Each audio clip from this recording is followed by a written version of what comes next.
Você acha que ainda existem amizades verdadeiras nos dias de hoje?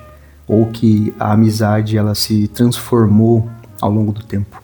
Quando eu olho, por exemplo, para 1 Samuel, no capítulo 18, nós vemos a amizade entre Davi e Jonatas, né, filho de Saul.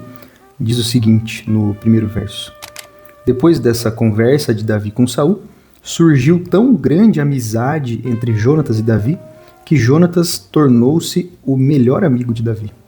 Aquele dia em diante, Saul manteve Davi consigo e não o deixou voltar à casa de seu pai.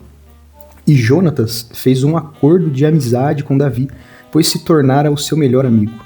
Jonatas tirou o manto que estava vestindo e deu a Davi, com a sua túnica e a sua espada, seu arco e o seu cinturão.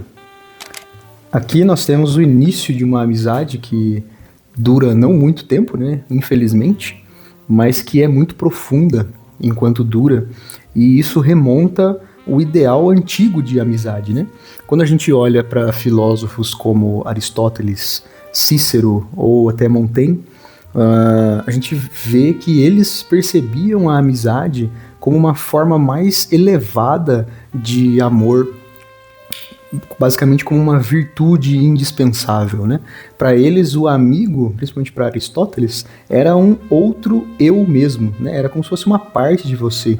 E as amizades, elas eram tidas, como eu disse, uma coisa de virtude, né? Virtuosa, onde você cultiva ela ao longo dos anos, e ambas as pessoas envolvidas nessa amizade têm um crescimento, né? Um crescimento mútuo. Ou seja, você cultiva amizades de modo que ambos possam crescer de forma unida. Isso é muito comum nos nossos dias de hoje dentro de um matrimônio, por exemplo, ou do relacionamento conjugal, mas nós não vemos mais esse tipo de cumplicidade nas amizades de um modo geral. E isso se deu através de um declínio histórico, né?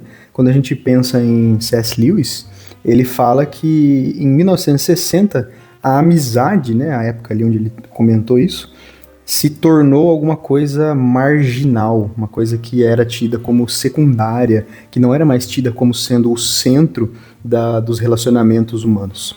E além disso, essa mudança cultural que aconteceu da atração entre pessoas do mesmo sexo, né, ali no século XIX, fez com que principalmente os homens passassem a evitar essas demonstrações profundas de afeto por medo de que eles fossem interpretados como homossexualidade, né?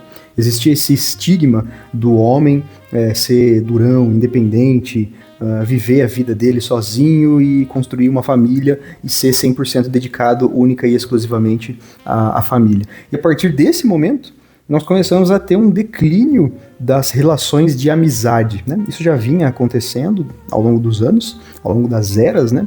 Mas nesse momento onde houve essa mudança cultural muito forte, nós passamos a perceber que a amizade, como o próprio C.S. Lewis traz, foi tratada ou começou a ser tratada como uma coisa não mais central nos relacionamentos humanos. E aí, chegando mais para os nossos dias, né, nós temos o impacto da tecnologia. A televisão ali no início dos anos 80, anos 90, a partir dos anos 50, para ser bem honesto, ela reduziu de uma maneira drástica o engajamento cívico, né, e o convívio social presencial das pessoas. As pessoas passaram a se entreter sozinhas, uma coisa que era praticamente impensável em décadas passadas, né?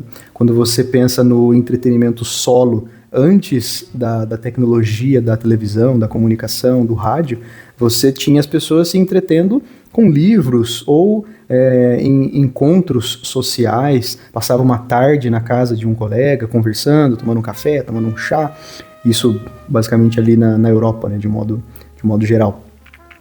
Então assim, trazer um meio de entretenimento solitário para dentro dos lares fez com que as pessoas passassem a ver a amizade, que já era algo posto de escanteio, como sendo uma coisa cada vez menos necessária para a existência do ser humano. Então, você não precisa mais ter uma outra pessoa para interagir com você, você pode, entre aspas, interagir com uma tela, você pode interagir com um entretenimento pré-programado que não vai demandar nenhum tipo de esforço mútuo, né, para que você consiga, entre aspas de novo, entreter a outra pessoa que está ali com você na sala, caso ela seja uma pessoa de verdade, né? E aí depois, né, com o advento da internet e redes sociais, nós tivemos a degradação ainda mais profunda das relações de amizade, porque as pessoas agora elas criam essa ilusão de conexão, mas elas não priorizam você estar com as pessoas. Você tem essa ilusão de que se eu mandar um meme pro meu amigo no WhatsApp ou uma mensagem a cada X dias e tá tudo certo, nós continuamos sendo amigos, ele vive a vida dele lá, eu vivo a minha vida aqui e a nossa amizade segue sendo a mesma. Mas a bem verdade é que essa amizade é uma amizade de conveniência, né? Ela se resume a você conseguir se comunicar com as pessoas de forma conveniente. A partir do momento que essa conveniência de se comunicar com os outros cai por terra, a amizade imediatamente desaparece. Existe até um caso bastante interessante de dois grandes amigos que eu não me recordo exatamente o nome deles, mas eu vou deixar aqui embaixo. Eles se encontraram apenas uma única vez na vida e depois eles passaram os próximos 39 anos se correspondendo por cartas, um na Inglaterra e outro nos Estados Unidos, se não me falha a memória. Ou seja, aquele único dia no qual eles se encontraram foi o suficiente para que eles estabelecessem uma amizade que foi para além da conveniência. Imagina a inconveniência de você ter que ficar escrevendo uma carta para um colega seu que mora em outro continente, né? Sabendo que essa carta vai demorar semanas, às vezes meses para chegar, e até a pessoa chegar, receber, ler, escrever a carta dela e mandar outra carta para você, você consegue aí trocar 2 mensagens com a mesma pessoa num ano, se muito, né? Então, a amizade para além da conveniência, ela só é possível quando existe esse senso de construção mútua, esse senso de cumplicidade, esse senso de o outro é a minha imagem, o outro é semelhante a mim, né? Como o próprio texto que eu li diz, né? Jonatas se tornou o melhor amigo de Davi, e em algumas traduções, né, se você for pegar a tradução Almeida, revista e corrigida, ele vai falar que a alma de Jonatas se ligou à alma de Davi, ou seja, foi um bond, né, como as pessoas dizem por aí. Você teve essa ligação profunda entre os dois e eles passaram ali a cultivar essa amizade que passou por muitas inconveniências, né?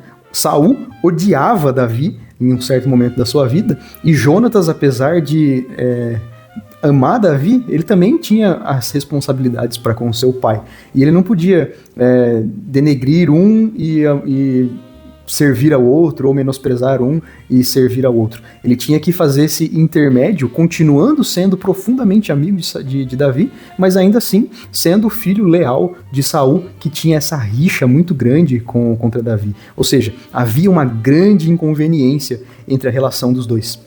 Mas ainda assim, isso não impediu que houvesse uma verdadeira amizade profunda entre Davi e Jonatas. E aí, eu queria complementar, né, finalizar esse pensamento a respeito da reconstrução da amizade verdadeira, né? A amizade profunda, com significado, com propósito, ela não vai surgir do nada, ela não vai voltar sozinha como se fosse um movimento normal e natural. É necessário que exista um esforço individual, uma disposição para que nós sejamos inconvenientes. Você dedicar tempo, abrir mão dessas conveniências, né, e priorizar esse convívio presencial com as pessoas, mesmo nesse mundo que a gente vive aí, focado em telas. Isso é muito importante. Construir relacionamentos, relações de amizade que sejam duradouras, que perpassem as inconveniências e que tenham propósito, significado, né, de modo que os amigos se construam com mutualidade. Eu acredito muito que a Bíblia ela nos convida a cultivarmos boas amizades, a cultivarmos esse senso de unidade, de comunidade, né? O próprio livro de Provérbios vai dizer que vale muito mais um amigo próximo do que um irmão distante, né? Então, esse amigo, ele tem que ser cultivado. Não é uma coisa que vai acontecer de uma hora para outra, magicamente, ainda mais se nós continuarmos nesse deslanche de internet, redes sociais e telas, onde as pessoas satisfazem-se em si mesmas. Então, convido você a mandar uma mensagem agora para o seu amigo, marcar um café com ele, para vocês poderem estreitar esses laços de amizade. E se você se sente uma pessoa sozinha, solitária, esse é o momento propício para você começar a buscar novas amizades, para você começar a cultivar amizades verdadeiras, porque da mesma forma como você muito provavelmente se sente só, outras pessoas também sentem-se da mesma forma e elas também precisam desse afago humano na vida delas, para que elas vivam mais, vivam melhor, vivam de uma forma mais agradável nessa terra. Esse é o meu recado. Se você achou interessante, curta o vídeo. Se você não é inscrito, inscreva-se, deixe aí o seu comentário e compartilhe com quem você acha que pode achar esse vídeo interessante.